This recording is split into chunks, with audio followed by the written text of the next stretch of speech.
We're going to talk about a basic network packet flow for beginners of networking industry. Pretty much just explaining how a packet would traverse across different boxes and different nodes in the network. I have a simplistic diagram here. So on the left, you can see a PC that is having an IP address as 1.1.1.1/30. I have a MAC address that is just written as all A's. This is just for the ease of explanation. And you have this PC talking to a router. The router facing interface towards the PC is 1.1.1.2/30, and it's got a MAC address of all B's.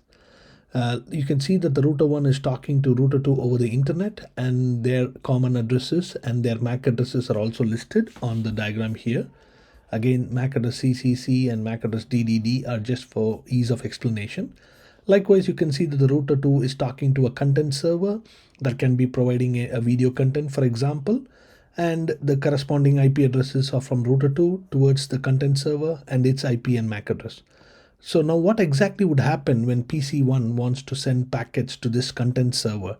So what is the details that's going to be sent out by PC1 in terms of the layer 3 and layer 2? When I say layer 3, I'm referring to the IP stack. And when we refer to layer 2, it is pretty much on the MAC layer. So let's look at the packet content. So if you look at the packets that are leaving the PC1, the source IP address will be 1.1.1.1, which is the PC1's IP. The destination IP will be 3.3.3.1, which is the target content server. The source MAC will be that of the PC's MAC, and the destination MAC has to be that of the router's MAC. Now, if the thing here is PC1 knows that this target is beyond its knowledge, so it has to rely on the router to send this packet out. So the PC would send an ARP request for its gateway, in this case 1.1.1.2. It will get the response for that IP address with this MAC address. So now it knows that the destination MAC has to be set to BBBB, which is that of the router's MAC.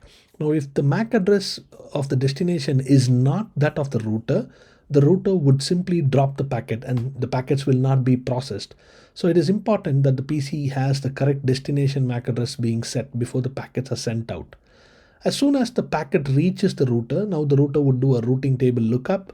It will try to identify if there is an entry for the destination 3.3.3.1, and it will have it. In this case, it might point to the next stop, which is the router 2. Now let's look at how the packet is being recrafted by router 1 before it leaves router 1 and heads towards the direction of router 2. Now, if you look at the packet that is leaving router 1, the source IP and the destination IP still remain the same, whatever was set by the PC. But the source MAC is now CCC and the destination MAC is that of the router 2's MAC address. So you can easily see that the router 1 is now changing the source MAC as that of its MAC CCC, which is the interface MAC that is facing towards router 2 as the packet is traversing that link. And the destination MAC is that of DDD, which is the router 2's MAC address. Now again, the router 2 would receive the packet because the destination MAC is that of the router 2. And once it gets it, it would do another lookup, try to find out where is this particular destination, and then send the packet out.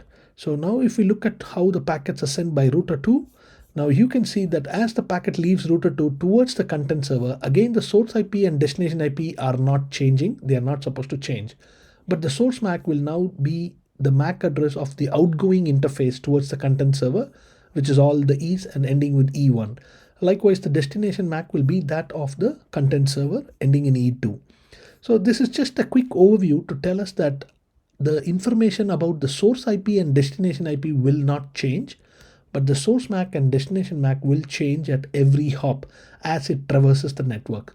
So this is just a basic explanation as to what is really happening on the internet when the packets are traversing different nodes. Hope this was useful. Bye for now.